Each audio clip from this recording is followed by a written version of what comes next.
Shalom à tous. Je sais que c'est Shalom. l'heure la plus difficile apparemment.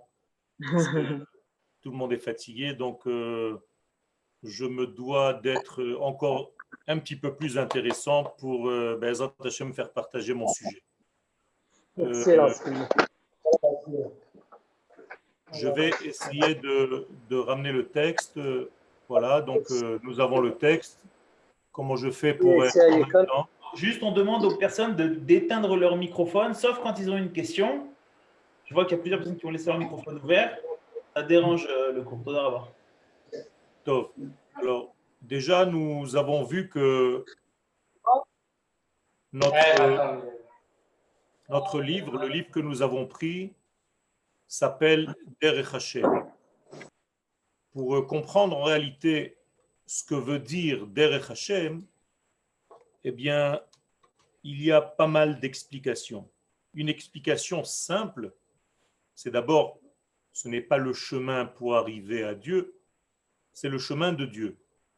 Nous avons déjà expliqué à plusieurs reprises qu'on n'arrive pas à Dieu. C'est Dieu qui arrive vers nous.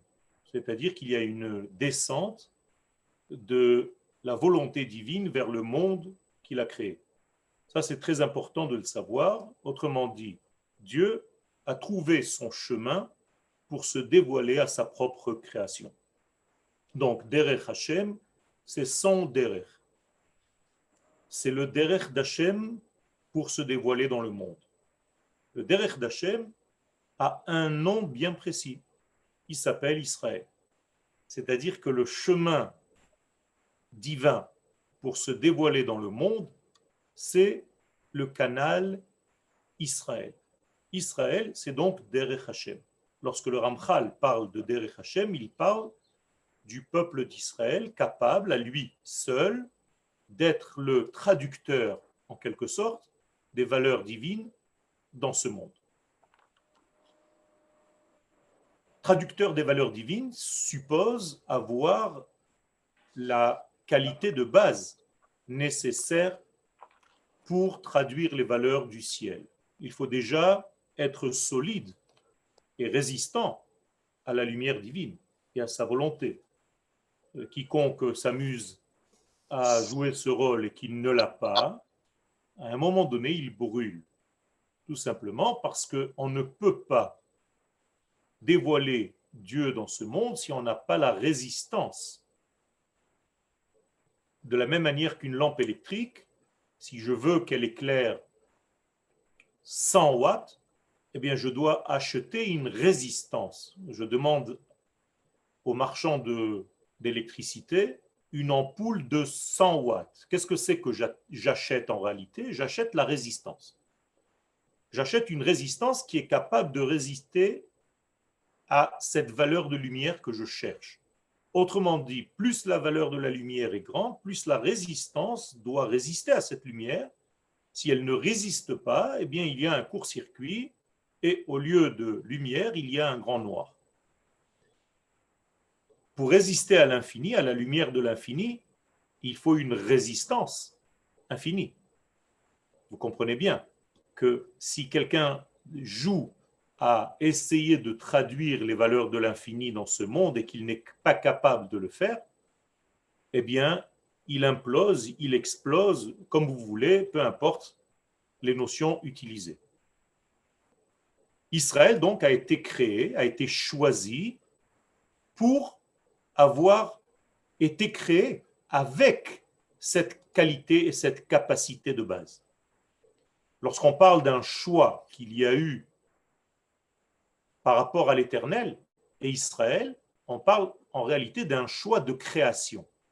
Ce n'est pas un choix qui a eu lieu après avoir créé le monde. Dieu n'a pas cherché un peuple, ne s'est pas cherché un intermédiaire après avoir créé le monde.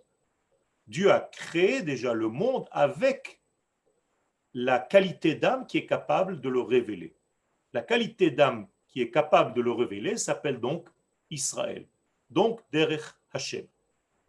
Maintenant, pour essayer de comprendre comment l'infini béni soit-il dévoile sa lumière, sa volonté, on ne parle pas de lui bien entendu, et c'était ça la clé de notre livre, déjà au départ, on parle de sa volonté, c'est-à-dire de la traduction de sa morale, on va dire, dans le monde, pour que le monde puisse vivre selon des critères d'en haut et pas des critères humains, des critères qui viennent d'un homme aussi développé soit-il, il sera toujours subjectif, alors que nous avons affaire ici à la lumière objective de l'éternel.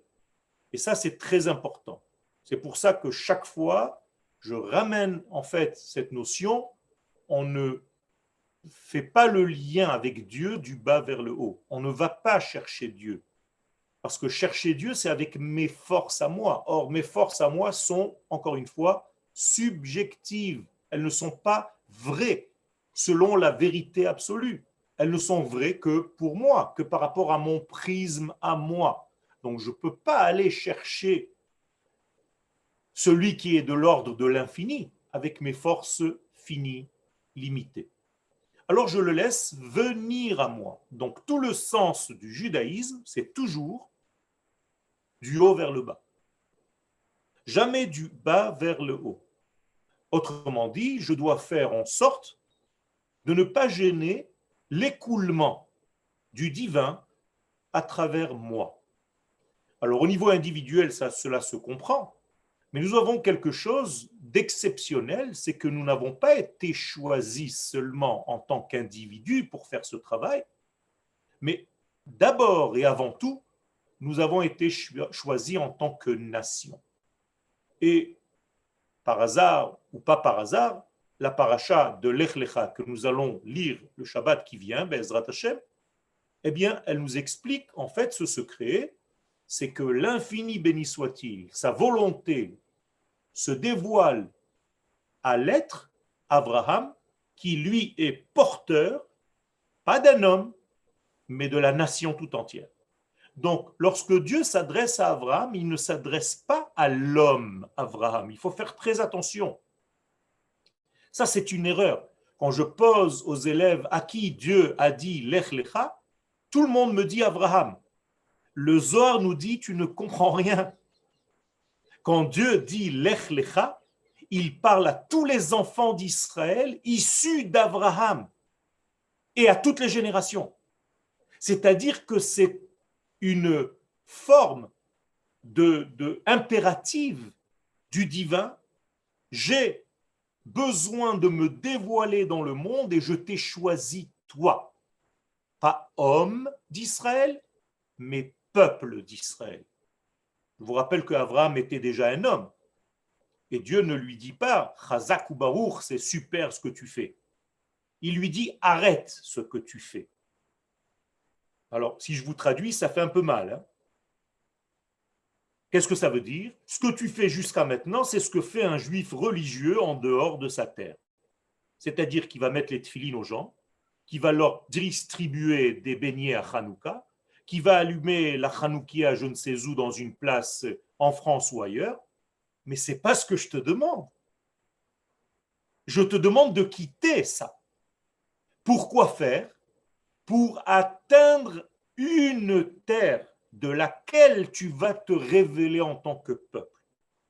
Et je vais le dire avec des mots un petit peu plus durs, tu ne m'intéresses pas en tant qu'homme individuel religieux. Moi, l'Éternel, pour me diffuser dans ce monde, j'ai besoin d'une nation. Je crois que les choses sont assez claires. Et tant que tu ne seras pas une nation, eh bien, il n'y aura pas de bénédiction dans le monde, puisque la suite du verset, c'est-à-dire que la bénédiction et le lien de toutes les familles de la terre ne vient pas parce que tu es un juif qui habite New York, mais parce qu'il y a un peuple sur sa terre. Je vais plus loin. La mitzvah que Dieu dit à ce prophète d'une manière directe, parce qu'Abraham reçoit une prophétie, Lech Lecha.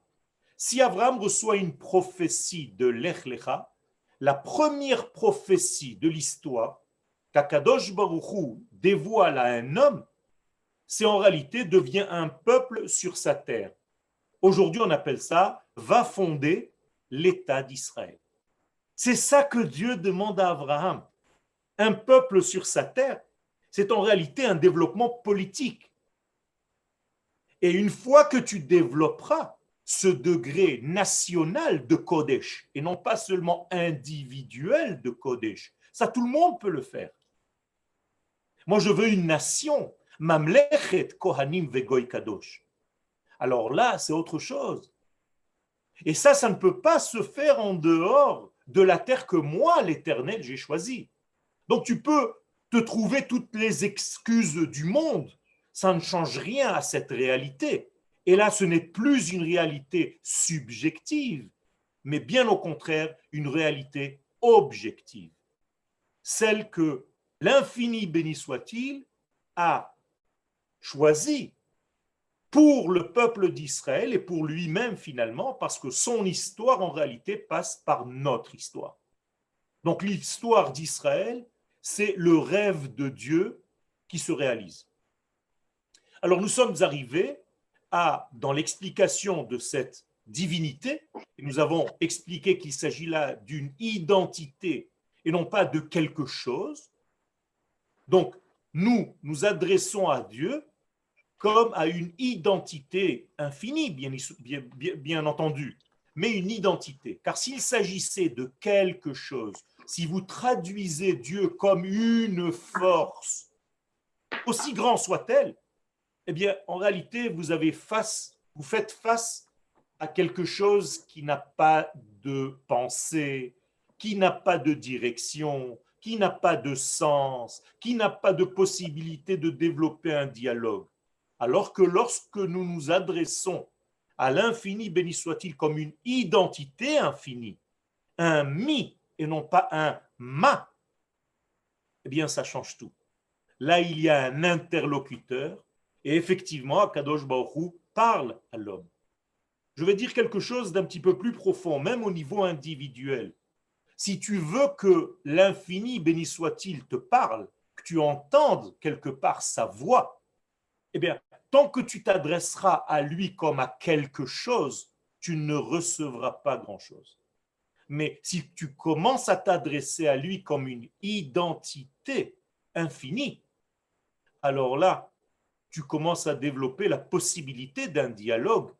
Et nous sommes le porte-parole en tant que peuple de cette parole divine.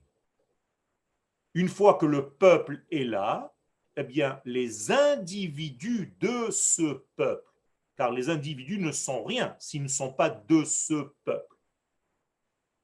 Encore une fois, le détail n'existe pas. Il existe que parce qu'il est associé à un tout.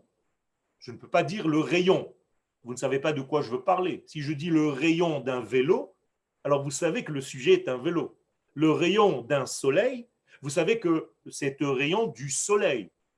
Eh bien, quand je dis porte-parole en tant qu'individu de la nation d'Israël, sinon, en tant qu'individu, je ne peux pas arriver à cette force. Encore une fois, la preuve, Abraham Avinu. Abraham, aussi grand était-il, ça ne suffisait pas à Kadosh Baruch Hu, puisqu'il vient lui dire Lech Lecha, ça suffit. Ce stade, tu l'as déjà dépassé. Alors il faut bien comprendre qu'Abraham Avinu était dans ce stade durant 75 ans. C'est-à-dire que pendant 75 ans, Abraham a vécu comme un homme religieux, entre guillemets, qui essaie de faire en sorte qu'il y ait une reconnaissance de Dieu. Avec le langage d'aujourd'hui, il fait faire teshuva aux gens. À 75 ans, il y a une révélation qui vient, et vous voyez qu'il y a aussi une patience, parce que 75 ans, dans la vie d'un homme, c'est beaucoup. Et là, il y a une descente du haut vers le bas, qui dit à Abraham, stop. Le temps est arrivé maintenant de développer véritablement ce que je veux de toi, ce que j'attends de toi. Et ce que j'attends de toi, ce n'est pas un Abraham amélioré. J'attends de toi un peuple. Il est en toi. Il est à l'intérieur de toi. D'ailleurs, je te parle parce que je parle au peuple qui est en toi. C'est ça qu'il faut comprendre.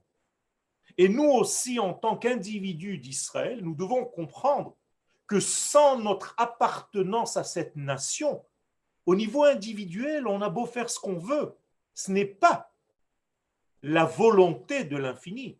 Alors bien entendu, tu peux développer une Torah comme tu as envie, mais là tu deviens religieux. Étant donné qu'il s'agit là d'un rapport du haut vers le bas, il y a quelque chose d'objectif, il y a quelque chose de vrai, d'absolu, que je ne peux pas, moi, l'homme, inventer. Et chaque fois qu'un homme s'est inventé une façon de faire, il en est mort.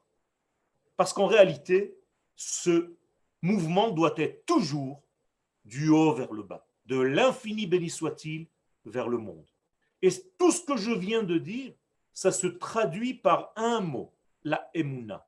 Donc, lorsqu'on étudie ce livre de Emouna Derech Hashem, eh bien, on étudie le moyen qu'Hachem a choisi, avec son infinité, pour véhiculer ses valeurs dans sa propre création.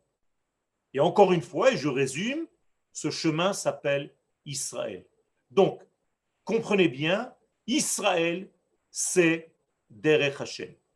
Nous sommes arrivés, donc vous avez vu ici le premier chapitre, nous sommes déjà, je fais juste un petit rappel, dans le chapitre 1, He, Shemetziuto Idbarach Metziut Pashut. Ken.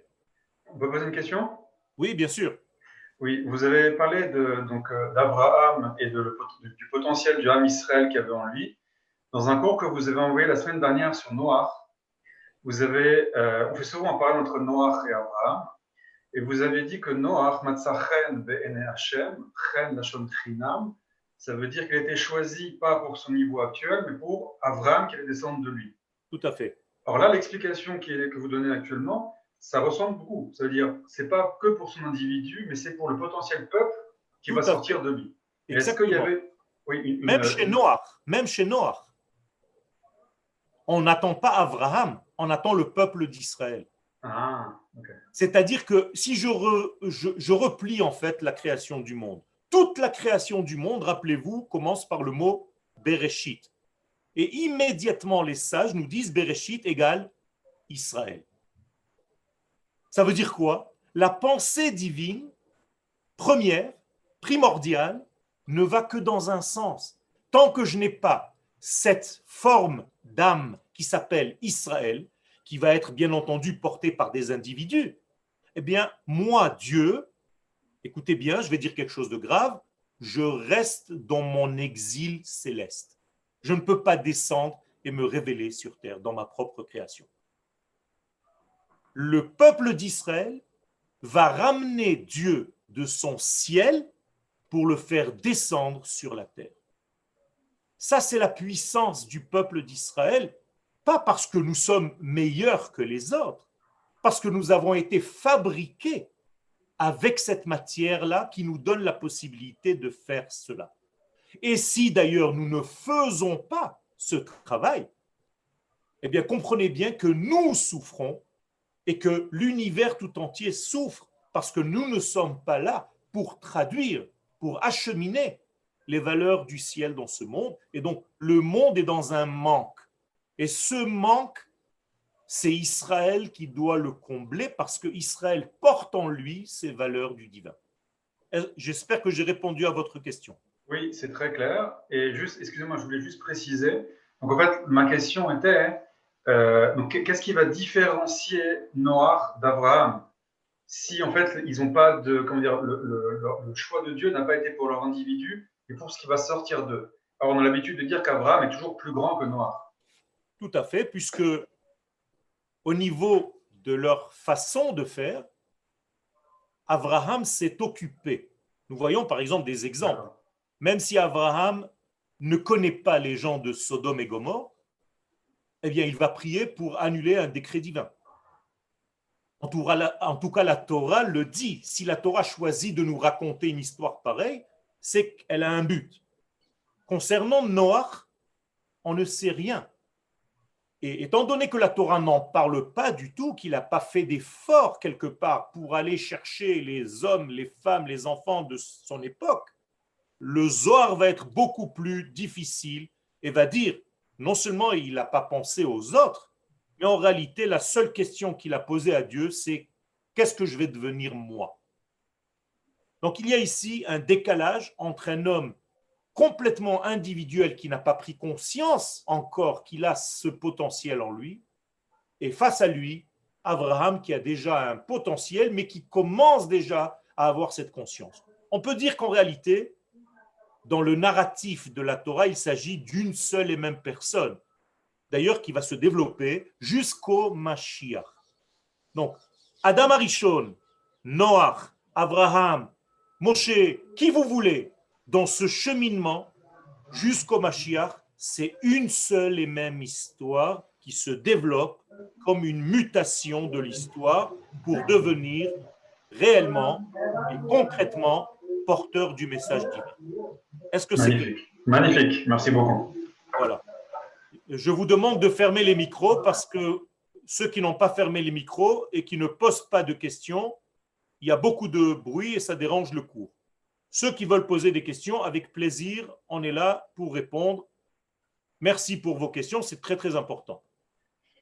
Donc, מבחינה זאת יש לנו, on a une énorme responsabilité en ce moment. tout à fait, pas seulement en ce moment, durant toute notre histoire, nous sommes ceux qui pensons aux autres. D'ailleurs, penser à l'autre, l'autre en hébreu se dit acher. נכון. Et avant d'être acher, j'enlève une lettre, ça devient ach. Et avant d'enlever, j'enlève encore une lettre, il reste aleph. Ça veut dire nous sommes les porteurs du aleph. Pour avoir le aleph qui se développe, je dois comprendre que l'humanité c'est ach. D'ailleurs, Yaakov le dit au berger, achai me'ain atem. Vous êtes tous mes frères, on est tous issus d'un seul, du aleph. Une fois qu'il y a le acher, qu'il y a l'autre et que j'ai conscience de l'autre, je deviens achraï. C'est la même racine. Je deviens responsable. Alors, donc, en ce moment, devons-nous parler de notre responsabilité envers les autres et faire la tfila pour tous ceux qui sont malades et pour que la magefa ta'atzor. Et alors, est-ce que dans ce même moment, nous pouvons parler, même en nos membres des familles qui ne sont pas en Eretz Israël, et nous avons ce route d'être ici, et à partir d'ici, de parler de Kadosh Baruch Hu, parler de notre relation au divin. Tout à fait. D'ailleurs, le mot magefa, vous savez qu'en hébreu, tout est dans la racine hébraïque. Begapo, vous avez déjà entendu cette expression im begapo yavo, begapo yetse. Qu'est-ce que c'est begapo? Begapo, c'est seul, pour lui-même. J'ai tendance à dire que magefa, c'est en réalité une maladie issue de l'égoïsme. C'est la même racine. Ça veut dire que cette épidémie, entre guillemets, maintenant en traduction en français, vient par une trop grande responsabilité que de soi, que de mon petit noyau familial, individuel. Je ne pense qu'à moi. Je ne suis que moi avec moi-même et en réalité, personne n'existe à part moi. Ça, c'est cette magefa et elle nous donne en réalité, elle nous pousse à l'extrême parce que nous sommes obligés de nous retrouver quelque part seuls, comme nous le voulions, pour aller au bout de ce seul et retrouver là-bas ce que nous sommes véritablement à l'intérieur, c'est-à-dire un grand tout. Et dans cette solitude, nous ne devons pas rester dans le seul de Begapo, mais de retrouver en réalité la notion de klal, pas seulement de klal Israël, mais de klal ha'enoshut, de l'humanité tout entière. Et n'oubliez pas, je reviens à cette première prophétie dite à Abraham, donc au peuple d'Israël, à toutes les générations, Venivrechu becha kol mishpechot ha'adama. Tant que le peuple d'Israël n'est pas la colle, l'adhésif d'entre toutes les nations, eh bien on ne joue pas notre rôle. Alors Israël, effectivement, a toujours été la colle transparente, puisque toutes les nations du monde, pendant beaucoup de générations, étaient toutes d'accord d'être contre Israël. Donc finalement, on a fait en sorte qu'elles soient toutes d'accord. C'est pas évident. Le seul problème, c'est que jusqu'à maintenant, ça a été par la haine. À partir de maintenant, nous devons avoir cette association mondiale pour Israël, parce qu'il y aura, et c'est l'étape maintenant qui est en train de se mettre en place, de la prise de conscience des nations du monde de la place d'Israël. Et vous allez voir donc tous les accords qui vont commencer à se faire avec toutes les nations du monde, parce que Israël doit être celui qui met d'accord tout le monde. Alors, pour être ce peuple de prophètes, nous avons 3 règles pour être prophète. Il faut être riche, il faut être fort et il faut être sage, intelligent. Baruch Hashem, on n'a pas approuvé au monde notre intelligence. Baruch Hashem, durant toutes les générations, la richesse d'Israël est en train de se mettre en place dans l'État d'Israël et ça va partir et s'améliorer et s'amplifier. Ça veut dire que l'État d'Israël va devenir un des États les plus riches, si ce n'est que le plus riche du monde, pour que justement la prophétie divine puisse le traverser, et fort, puissant. Baruch Hashem, nous avons pris l'élément qui nous manquait pendant tous les exils, c'est-à-dire le courage. Donc nous sommes revenus à notre courage premier, on appelle ça le Ometz, et aujourd'hui nos jeunes sont prêts à se battre. Donc nous avons les 3 conditions pour réaliser la prophétie divine à travers nous. Donc il n'y a qu'à commencer à bosser. Je reprends mon cours. Est-ce que vous voyez que c'est souligné en jaune chez vous aussi? Oui, tout à fait. Ok. Alors, Metziuto Itbarach, Metziut Pashut. Nous avons expliqué que l'existence de Dieu était une existence, quand je dis existence, c'est-à-dire révélée. Attention, ex, à l'extérieur, exit. Pas, je ne parle pas de son infinité, invisible, incompréhensible. Même ce que nous comprenons, entre guillemets, même ce que nous voyons, même ce que nous recevons de lui, c'est encore pashut, c'est-à-dire dans le sens simple, bli harkava, sans aucune combinaison, sans aucun ribouille, sans aucun pluriel. Cette notion n'existe pas. Klal, aucunement. Je descends plus bas. Ha'adon itbarach shemo. Je fais juste un petit rappel. Et no ba'al kochot shonim. C'est pas qu'il a plusieurs forces. Af al pi shebe'emet yesh bo inyanim shebanu hem shonim. Bien que chez nous, l'intelligence, la parole, l'ouïe, le goût, ce sont des degrés différents. Chez lui, ça n'apparaît pas de cette manière.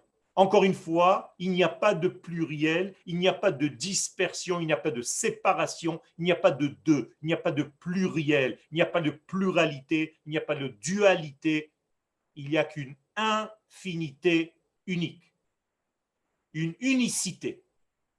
Et là, nous reprenons aujourd'hui. Venimtsa, sheyesh bo kol hashlemuyot, que l'Éternel, béni soit-il, est rempli de tout ce qu'on appelle les complétudes. Il n'y a pas plus complet que lui.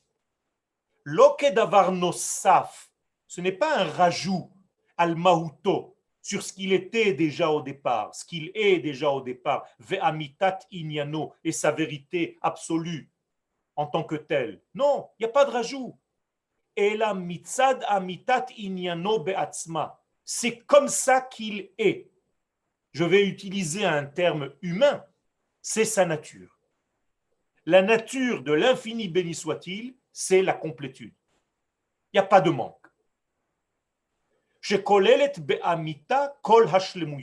Donc, sa vérité absolue, ce émet, inclut tout ce que vous pouvez comprendre par la notion de complet.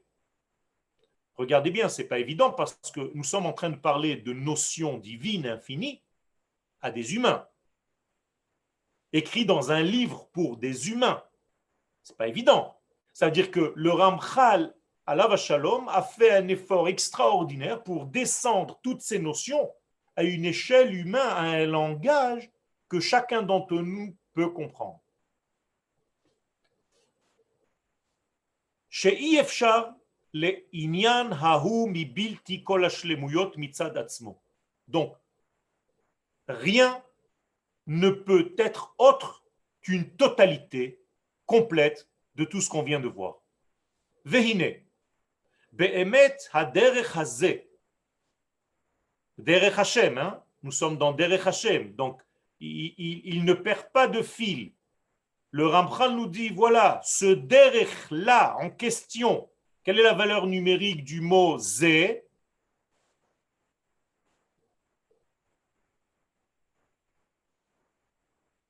7 et 5, ça fait combien? 12.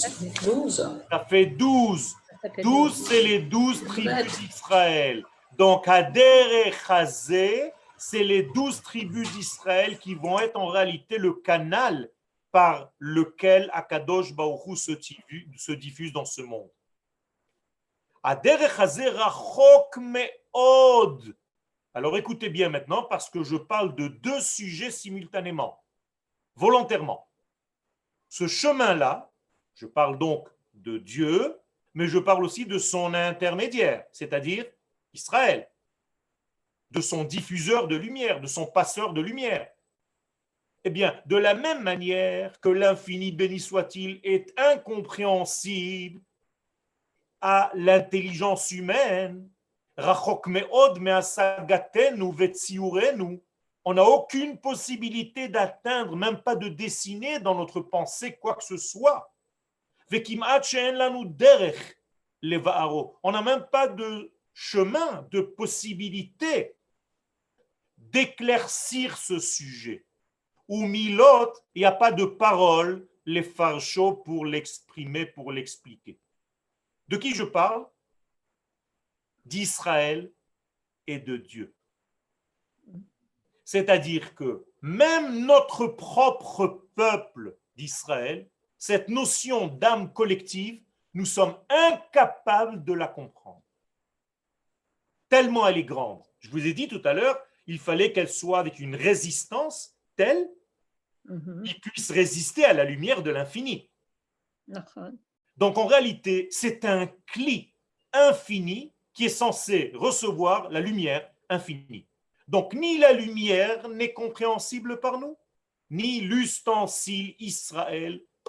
Et c'est pour ça que le Zohar va dire Akadosh Baruch Hu, Israël et la Torah, c'est une seule et même chose.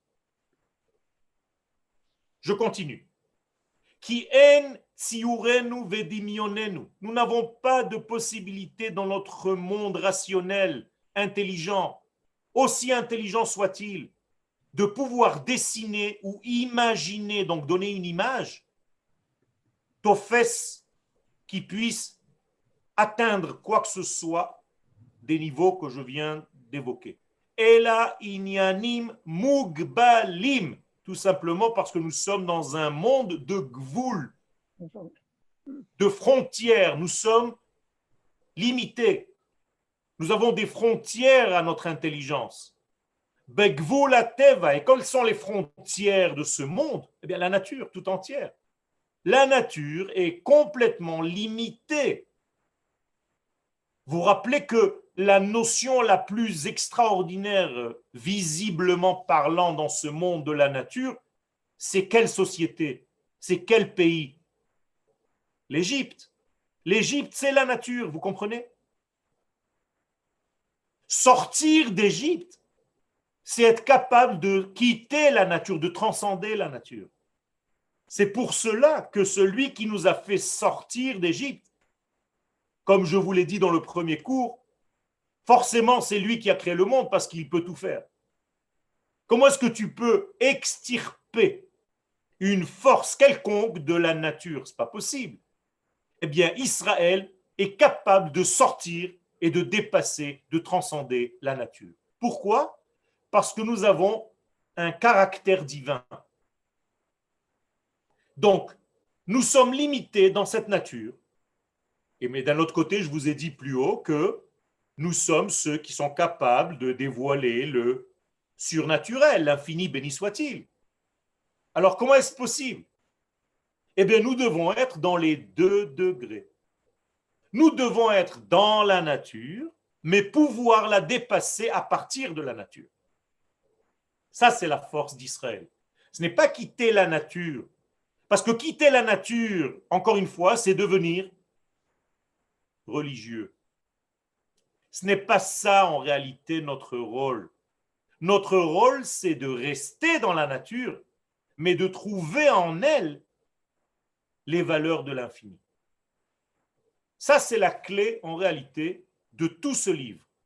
Donc, étant donné que nous n'avons pas la possibilité, parce que nous sommes limités dans Hateva, Hanivra, qui a été créé dans la nature créée, Mimeno Idbarach, et c'est Dieu lui-même qui a fixé les limites de cette nature, ce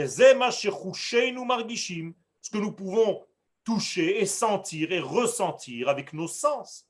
Combien de sens nous avons? 5. Au-delà de ces 5 sens, nous ne pouvons rien faire dans ce monde. C'est terrible quand même.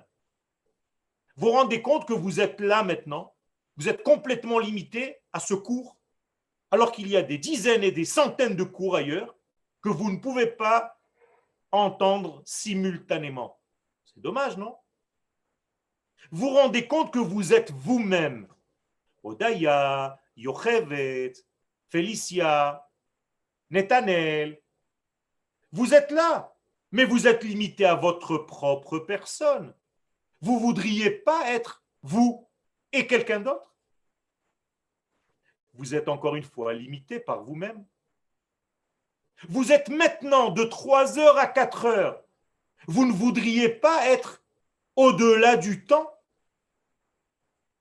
Vous êtes limité dans le temps. Donc on est dans une prison qui ressemble à une bague, Teva, Tabat.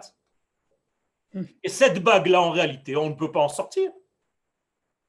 Et cette bague a été créée par l'infini. Donc l'infini a créé le fini.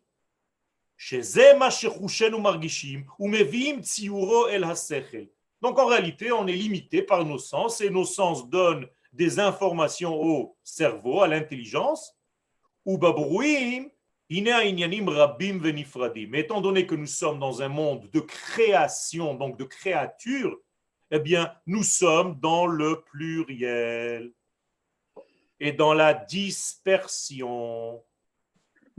Chez Dieu, cette notion n'existe pas.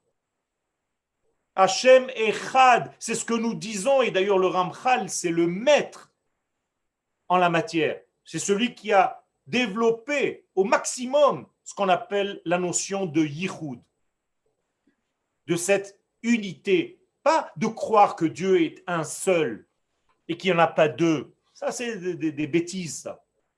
Ce n'est pas de ça que nous parlons. Nous parlons qu'il n'y a rien d'autre que cette unité. C'est ça la grandeur. Rien d'autre n'existe. Alors, vous voyez que le sujet est vaste. Il est énorme.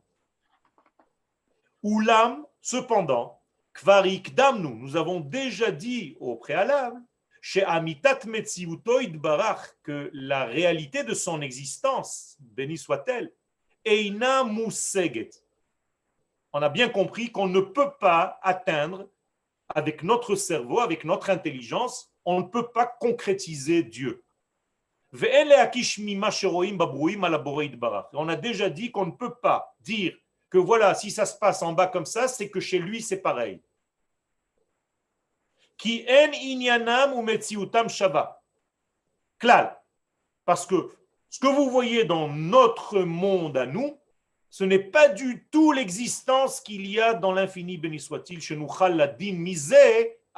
pour qu'on puisse comprendre de l'un vers l'autre. Alors c'est vrai qu'il y a quelques degrés que nous pouvons, mi bessari echeze Eloha. C'est dit, c'est un verset. Depuis ma chair, je pourrais voir, entrevoir les valeurs d'en haut, mais pas dans son entité à lui infinie, mais dans certaines de ses volontés qu'il veut bien faire passer par moi. Alors, à ce stade-là, j'arrête 5 secondes et je parle, bien entendu, d'un intermédiaire entre l'infini tel qu'il est dans sa réalité infinie et notre monde à nous qui est déjà dans l'ordre du fini. Eh bien, l'intermédiaire entre les deux, c'est ce qu'on appelle les 10 sphirotes. Les 10 sphères, Esser sphirotes, c'est en réalité 10 écrans. 10 écrans qui sont censés affaiblir la lumière pour qu'on puisse la recevoir en bas. La première sphère, la lumière est énorme. La dernière sphère, on ne voit pas du tout la lumière tellement l'écran est déjà épaissi. Et nous voici dans ce contexte-là, et toute la Kabbalah va traiter des 3 premières sphères où la lumière est immense, vis-à-vis ou par rapport aux 7 sphères inférieures où la lumière commence à diminuer de son intensité. Et ces 7 degrés inférieurs, c'est en réalité leur concrétisation, leur cristallisation, ce sont les 7 jours de la semaine. Donc en réalité, les jours, le temps que nous vivons dans la semaine, ce sont en réalité les 7 sphères inférieures dans lesquelles se cachent les 3 sphères supérieures. Et voilà le jeu, c'est que dans les 7 inférieures, nous devons réaliser en fait l'unité divine. On l'a dit à Yom Kippourim sans très bien comprendre ce qu'on disait. Echad, Echad ve'echad, Echad ve'shtaim, Echad ve'shalosh, Echad ve'arba, Echad ve'chamesh, Echad ve'shesh, Echad ve'sheva. Voilà. L'unité première, Echad, et 1, 2, 3, 4, 5, 6, 7 en bas. La même unité qui se dévoile dans 7 degrés différents. Premier degré s'appelle Rishon, Chesed, Yom Echad, Yom Sheni, Yom Shlishi, Yom Revi'i, Yom Chamishi, Yom Shishi et Yom Shabbat. Ok? Aval, maintenant on continue.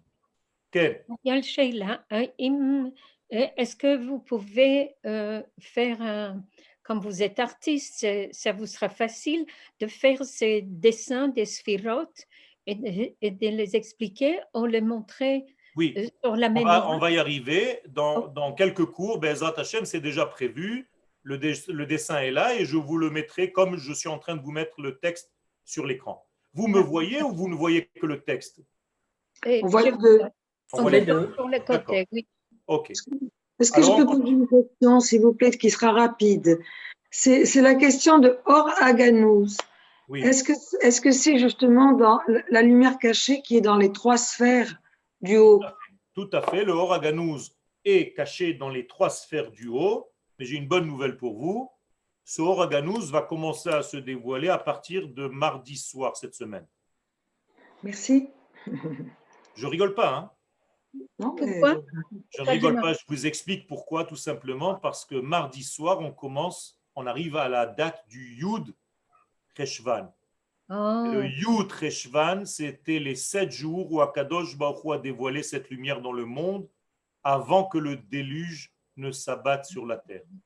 hmm, Et donc, hmm. si on a cette information extraordinaire, dans le sens en dehors de l'ordinaire, eh bien, il faut tout simplement utiliser ces 7 jours à partir de mercredi pour arranger en soi, en nous, toutes nos vertus. C'est-à-dire que toute la journée de mercredi, vous allez devoir être dans la bonté, dans le partage, dans le Dans chesed. cette semaine de Parashat Lech Je Lecha. parle de cette semaine maintenant. Merci. Mercredi qui vient, Ah dans non, 3 jours, dans 2 jours. Ok. Mercredi, vous allez devoir être dans la bonté. Si vous voulez vous associer à la qualité de la lumière, vous comprenez? Parce que c'est la lumière de la bonté qui va se révéler sur terre. Le lendemain, ce sera la rigueur. Il faudra donner des limites aux choses, savoir où sont les limites, qui m'empêche d'avancer dans ma vie, qui m'aide à avancer dans la vie, faire une sélection de ceux avec qui je ne veux plus avoir affaire et ceux avec qui je veux rester. Amen. Mardi, le 3e jour, ça sera mercredi, jeudi, vendredi. Eh bien, il va falloir faire un équilibre dans notre vie. Savoir, en réalité, trouver la médiane. Savoir trouver ma place, savoir trouver l'équilibre, savoir trouver l'harmonie dans ma famille, dans moi-même. Et ainsi de suite. Shabbat, ça va être le netzach, c'est-à-dire faire les choses, mais les faire belles. C'est-à-dire mettez tout ce que vous avez de plus beau sur la table de votre prochain Shabbat. Waouh. Dimanche d'après, il faut que vous soyez dans le Hod, c'est-à-dire que vous soyez dans une possibilité de dévoiler, de descendre les éléments vers le bas. Ne pas laisser dans un monde virtuel. Yesod, lundi, ça va être le fondement, c'est-à-dire faire attention à tout ce qui est passage dans notre vie, tout ce qui est conducteur dans notre vie, tout ce qui est passeur de lumière dans notre vie, notre bouche, nos expressions, la Brit Mila, bien entendu pour les hommes, tous les rapports sexuels et ainsi de suite. Et le dernier jour, mardi, ce sera la Malchut, la royauté, donner du kavod à sa femme, donner du kavod à la femme d'une manière générale, c'est-à-dire à l'assemblée d'Israël, qui est d'abord et avant tout la grande épouse d'Akadosh Baruch Hu. Voilà un petit programme pour cette semaine. Merci beaucoup, super. Oh, un grand programme. À la fin du cours, je passe avec la kippa pour récolter. Rav Yoel, je m'en occupe. Excusez-moi. Les bonnes actions. Vous avez dit, ce programme-là, c'est tous les ans à partir du Yud Cheshvan ou c'est spécialement cette année? Tout à fait. Toutes les années, seulement personne ne l'enseigne, mais Be'ezrat Hashem, cette année, j'ai pris la décision, avec l'aide d'Akadosh Baruch Hu, de commencer à divulguer certaines choses qui étaient jusque-là cachées. Parce que Rav Yoel, en général, on dit Chodesh Cheshvan, En Bo Klum, aval ze Chodesh Shmini. Tout à fait. C'est justement le lien avec la Brit Mila, et c'est pas par hasard que Yerovam, qui a vu cette lumière, a décidé de faire une fête qui n'existe pas en fait, mais étant donné qu'il a compris le sujet, mais qu'il a inventé de lui-même le jour même de la fête, ça n'a pas été accepté. Mais toujours est-il qu'il a compris le secret de ce mois-ci, ainsi que le roi Salomon lui-même, puisque le roi Salomon a non seulement fini de construire le Beth Amikdash pendant le mois de Cheshvan, en plus de cela, il voulait faire la Chanoukat Bayit à Cheshvan, ce qui sera fait au 3e Beth Amikdash. La Chanoukat Bayit, donc marquez-le dans vos carnets, la Chanoukat Beth Amikdash sera le mois de Cheshvan. On continue. Avalze, Gamken minadvarim anodaim bakabbalah. Tout ce qu'on vient de dire, c'est connu dans la Kabbalah. La Kabbalah, c'est la capacité à réceptionner les choses. Comme nous l'avons déjà dit, ומאומתים בחקירה על פי הטבע עצמו בחוקותיו ומשפטיו שאי אפשר על כל פנים שלא יימצא מצוי אחד משולל מכל הטבע חוקות וגבוליו. C'est extraordinaire, nous dit ici le Rav, si tu rentres maintenant dans le micro, tu vas voir que chaque élément dans ce monde, on va prendre par exemple un grain de sable, eh bien il contient en lui toute l'existence. C'est-à-dire que le grain de sable lui-même est un monde à part entière, comme un univers, avec des galaxies et tout ça dans ce petit grain de sable. Ça veut dire que l'infini se trouve dans le fini. Ce qu'on appelle en français l'ajeb. D'accord? Mikol et eder vechisaron. Ah ouais, c'était petite blague, c'est pas grave. Mikol et eder vechisaron. Donc, toutes les manques. On a rigolé, mais le micro était coupé. On a rigolé. Même le micro est Kodesh. Ce qu'on dit, Zecher le micro est Kodesh. Mikol a eder vechisaron. Mikol ribouy ve'arkava. Donc, on voit ici qu'il y a l'infini dans le fini. Mikol yachas ve'erech, mikol mikra brouim, sheyehu hasiba amitit, lekol hanitzot ou lekol hamitialed ba. Par contre, la seule chose qui manque dans ce grain de sable ou dans n'importe quel domaine, ki zulat ze metziut hanimtzaot shanu roim atmadatam haya bilti efshari. Ils ne sont pas eux la source de tout le reste. Alors que dans notre sujet, c'est-à-dire l'infini béni soit-il, c'est la seule source. Il n'y a pas quelqu'un ou quelque chose qui a fabriqué l'infini béni soit-il. Vav. Umima shetzarich sheyeda od. Et ce que nous devons encore savoir, Qui c'est qui doit savoir? Rappelez-vous, hein, on a dit au début du cours, de notre cours, qui c'est? De qui on parle? Kol ish Israël tzarich. C'est chacun de nous. Rabotai, ce n'est donné qu'à ce peuple. Tzarich sheya amin. Est-ce que quelqu'un peut me traduire ce mot? Kol ish Israël tzarich sheya amin. Il doit certifier. Ah, il y a fait, mais je vois qu'il y a des talmidei chachamim. J'ai failli dire la foi, mais j'ai peur de me faire taper. C'est pas que nous devons croire, mais nous devons certifier. C'est à nous de certifier. Nous avons été créés pour ça. Donc, donc que cet existant-là, Idbarach Shemo, béni soit son nom. Écoutez bien. Mouchrach sheyeh echad velo yoter. C'est obligatoire qu'il soit un et pas plus. Impossible qu'il soit plus. Pérouche, explication. Chez Ifshar, chez Imatzou Metsuyim Rabim, on ne peut pas trouver plusieurs êtres chez Metsiuta Mouchrach Meatzmo, que leur existence est obligatoire comme celle de l'infini et qu'elle n'existe que par elle-même. Ça n'existe pas. À partir du moment où il y en a deux, c'est qu'il y a déjà rivalité.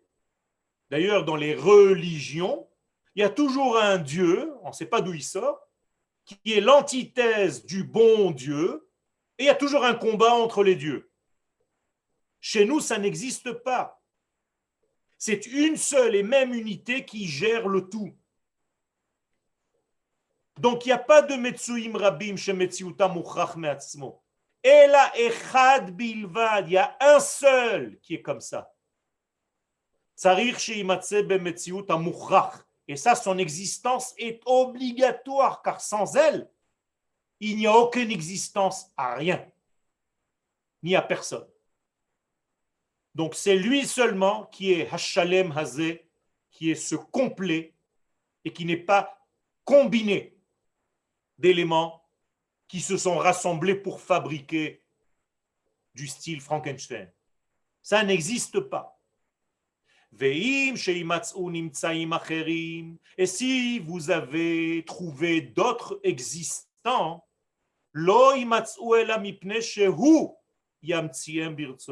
bien, tous les existants que vous avez rencontrés, et même ceux que vous n'avez pas rencontrés dans votre vie, ils existent, ils n'existent que parce que c'est lui qui les a fait exister. Et donc leur existence, à tous, Kluim Bo dépend de lui, tout dépend de lui. Dépend dans le sens pendu, hein. Taloui en hébreu. Comme s'ils avaient une corde, ils pendaient de lui. Velo metsuim beatzma, mais ils n'ont aucune existence à part entière. Ça n'existe pas. Personne n'existe. Nous existons tous de lui. Une corde. Je termine avec le dernier passage, comme ça on finit le Perek Aleph. Nimtsa, donc un résumé de tout ce qu'on vient de dire. Klal, Hayediot, tout l'ensemble des connaissances. Ashorshiyot, qui sont des racines, qui sont des matrices. Ha'ele, Vav. Tout ce qu'on vient de dire, c'est au nombre de 6. Vav. C'est-à-dire toutes les connaissances qu'on vient de dire, c'est 6. Et voilà, on va les énumérer pour faire un récapitulatif rapide et on termine avec cela. Première des choses, Amitat Metziuto Idbarach. D'abord, la vérité de son existence. Béni soit-il. C'est-à-dire être conscient de son existence. Dieu, deuxième degré. Shlemuto, qu'il est complet, qu'il ne manque de rien. Troisième, l'obligation de son existence, sinon il n'y aurait rien d'autre. Et il n'y a rien d'autre. Cinquième point, quatrième point, il n'est pas dépendant de autre chose, de rien d'autre. Et cinquième degré, pshituto, sa simplicité, donc il n'est pas composé de forces qui ont fabriqué cet élément-là, cette identité-là. Et dernier degré, la sixième force, Yichudo, son unicité, c'est-à-dire celui qui gère le tout seul, et il n'y a pas un deuxième ni une deuxième force, il n'y a rien du tout qui est égalé à ce degré infini. Voilà la clôture de ce premier Pérec. Si vous avez une ou deux questions, je vous écoute. Oui. Rav Ben Arosh, dans le cours précédent, vous avez enseigné le fait que on était invité en quelque sorte de vivre notre expérience et de réfléchir à partir de notre expérience. Et face à au texte, au premier chapitre, et particulièrement aux 7 attributs qui apparaissent dans ce paragraphe, je me demande, je pose la question, vu le fait qu'il est inaccessible à notre intelligence, il y a certes les 10 sphirotes, mais quelle est l'expérience humaine qui se rapproche au plus de ce qui pourrait être un lieu pour s'ouvrir à son unicité et à son unité? Réponse, Moshe Rabbeinu. C'est-à-dire l'être humain le plus proche de ce que l'infini, béni soit-il, représente sur terre, c'est Moshe Rabbeinu. Et c'est pourquoi nous disent les Chachamim, nous font remarquer que la grandeur, la hauteur de Moshe est de 5 mètres. Pourquoi? De 10 amot, de 10 coudées, ce qui fait à peu près 5 mètres. Est-ce que vous pensez véritablement que les sages viennent nous donner la mesure humaine de Moshe? Les sages viennent nous dire que ce qu'un homme dans ce monde peut arriver à atteindre au maximum de ses forces. Et étant donné que le plafond du Mishkan faisait 5 mètres, Moshe touchait le plafond en réalité. Donc il a touché le plafond humain vis-à-vis des valeurs de l'infini. Mais même Moshe, avec toute sa grandeur, n'a atteint que 49 degrés, alors qu'il y en a 5 seulement du discernement. Je ne parle pas des sphirotes plus élevées.